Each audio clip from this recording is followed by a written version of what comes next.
Awalnya warga kampung Kedung Gede, Kecamatan Kedung Waringin, Kabupaten Bekasi, Jawa Barat dikejutkan dengan penemuan jasad wanita tanpa identitas di aliran Sungai Citarum. Ketua RT setempat mengatakan, saat ditemukan jasad berjenis kelamin perempuan itu terikat batu. Polisi telah melakukan evakuasi dan otopsi jasad korban di Rumah Sakit Polri, Kramat Jati, Jakarta Timur.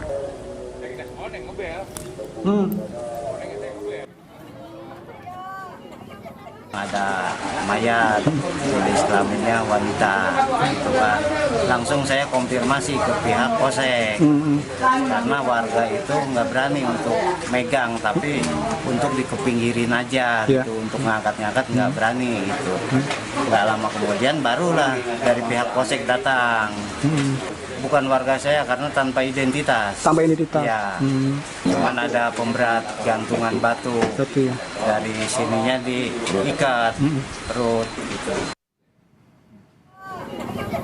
Misteri kematian notaris wanita asal Bogor yang jenazahnya ditemukan terikat batu di Sungai Citarum, Kabupaten Bekasi, akhirnya terungkap.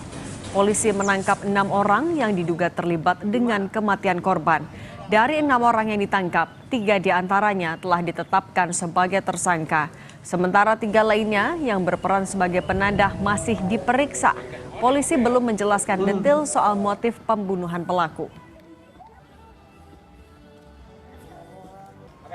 Peristiwa ditemukannya jenazah seorang wanita beberapa hari yang lalu akhirnya terungkap. Ya, ada 6 orang yang berhasil diamankan, 3 diantaranya telah ditetapkan sebagai tersangka dengan dugaan tindak pidana pencurian dengan kekerasan. Kemudian 3 orang lainnya juga sudah diamankan dan pagi ini akan dilaksanakan gelar perkara terkait dugaan tindak pidana pertolongan jahat atau penadahan. Polisi menangkap 6 terduga pelaku pembunuhan seorang perempuan berusia sekitar 60 tahun yang berprofesi sebagai notaris di Sungai Citarum, Kedung Waringin, Kabupaten Bekasi. 3 diantaranya sudah ditetapkan sebagai tersangka.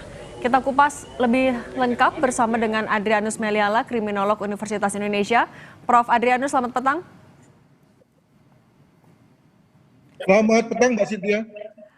Dengan Cindy, Prof. Adrianus, kalau melihat dari tersangka yang ternyata adalah sopirnya orang dekat, kemudian dari modusnya ada terikat dengan batu. Anda melihat ini adalah sesuatu yang direncanakan atau sesuatu yang dilakukan secara spontan? Pasti direncanakan ya. Si supir tentu sudah mengamati kebiasaan dari ya majikannya kalau bisa dibilang begitu, dan kemudian mengambil saat yang tepat, dan juga dalam rangka membuangnya, dia tahu tentang bagaimana setelah beberapa hari jenazah akan ngambang ya, mengingat berat jenis jenazah sudah lebih ringan daripada berat jenis air, maka kemudian dia pakai pemberat yakni batu. Jadi dengan kata lain sudah dirancang sejak awal. Demikian, Mbak. Tapi juga lagi-lagi melihat modusnya, apakah ini murni hanya perampokan saja meskipun masih didalami atau sebenarnya terbuka kemungkinan ada motif lain?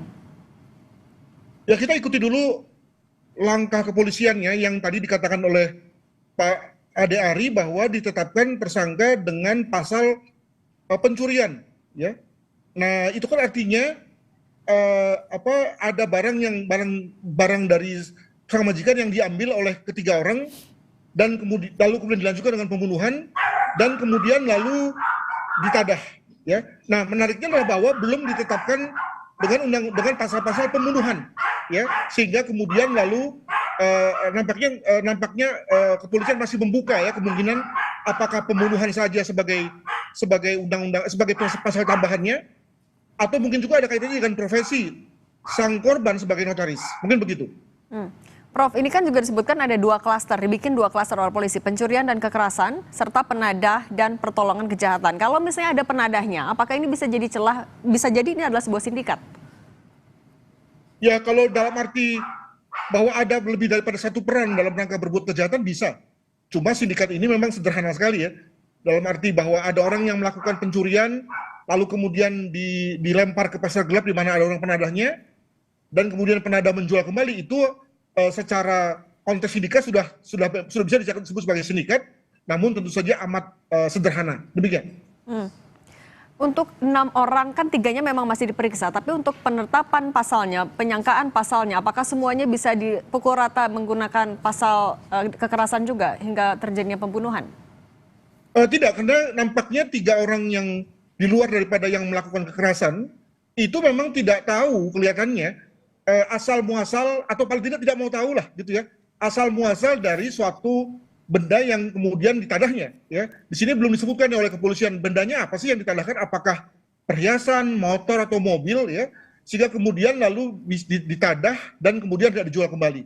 Nah, maka ketika sang penadah memang tidak tahu atau paling tidak perlu dibuktikan oleh polisi bahwa mereka tidak tahu, maka tentu kemudian pasalnya beda dengan pasal dari mereka yang melakukan kejahatan pembunuhan tersebut. Demikian. Oke, baik, kita juga tunggu lagi update dari polisi nanti apakah 3 orang lagi yang sudah ditangkap juga akan segera ditetapkan sebagai tersangka. Terima kasih Prof. Adrianus Meliala, Kriminolog Universitas Indonesia. Terima kasih.